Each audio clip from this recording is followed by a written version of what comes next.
এক গভীর নিস্তব্ধ রাত।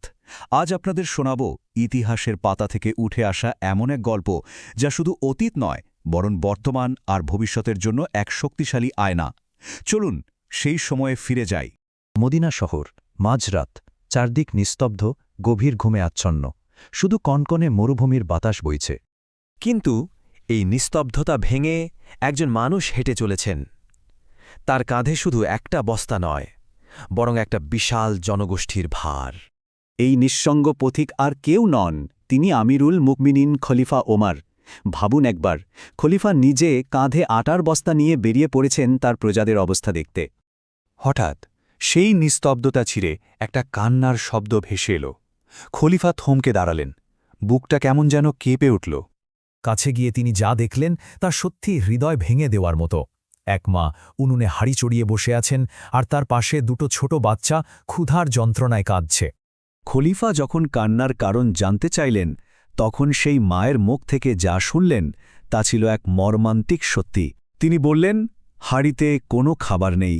ক্ষুধার্ত বাচ্চাদের ঘুম পাড়ানোর জন্য তিনি শুধু পাথর আর পানি ফুটিয়ে যাচ্ছেন, এই আশায় যে ওরা হয়তো ক্লান্ত হয়ে ঘুমিয়ে পড়বে। আর তারপর সেই মা যোগ করলেন, আমাদের এই অবস্থার খবর তো খলিফা উমর রাখেন না। এই কথাগুলো যেন একটা তীরের মতো এসে খলিফার বুকে বিঁধো। ভাবুন, যে প্রজাদের কষ্টের জন্য তিনি নিজেকে দায়ী মনে করেন, আজ তিনি তাদেরই সামনে দাঁড়িয়ে আছেন, কিন্তু তারা তাকে চিনতেও পারছে না। শুধু একটা বাক্য, একটা অভিযোগ, কিন্তু একজন শাসকের অন্তরকে কাঁপিয়ে দেওয়ার জন্য এটাই যথেষ্ট ছিল। খলিফা আর এক মুহূর্ত দেরি করলেন না।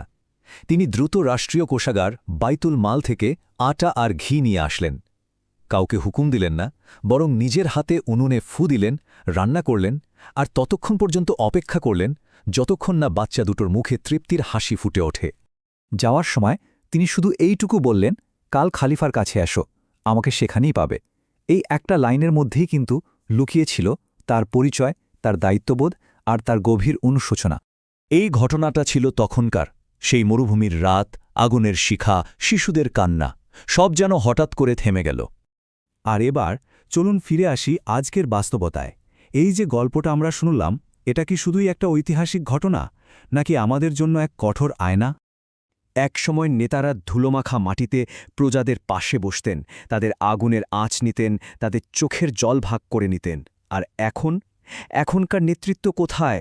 শীতাতপ নিয়ন্ত্রিত ঘরে দূরের ডেস্কের আড়ালে বসে রিপোর্ট পড়া হয়।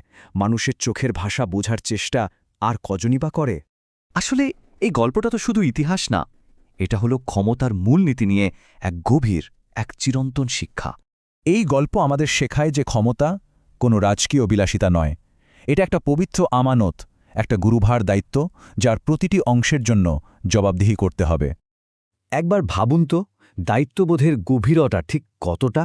বলা হচ্ছে, যদি কোনো নেতার শাসনামলে একটা বিড়ালও না খেয়ে মারা যায়, তাহলে শেষ বিচারের দিনে তার জন্য জবাবদিহি করতে হবে।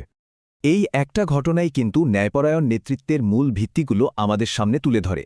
যেমন মানুষের কাছাকাছি থাকা, তাদের না বলা কষ্টগুলো বুঝতে পারা, সব কাজে স্বচ্ছতা রাখা, আর সবচেয়ে বড় কথা, নিজের হাতে থাকা ক্ষমতার জন্য জবাবদিহি করার মানসিকতা থাকা। খলিফা উমর তো তার নিজের গায়ের চাদরের হিসাব পর্যন্ত সাধারণ মানুষের কাছে দিতে প্রস্তুত ছিলেন, কারণ আসল বিজয় তো ক্ষমতার দাপটে আসে না, আসে সেবার বিনয়, মানুষের হৃদয় জয় করার মাধ্যমে। তাহলে প্রশ্নটা আবারও আমাদের সবার সামনে এসে দাঁড়ায়, নেতৃত্বের আসল ভার আসলে কি? এটা কি কাঁধে তুলে নেওয়া একটা বস্তার ওজন, নাকি বিবেকের ওপর চেপে থাকা এক অনন্তকালের দায়বদ্ধতা?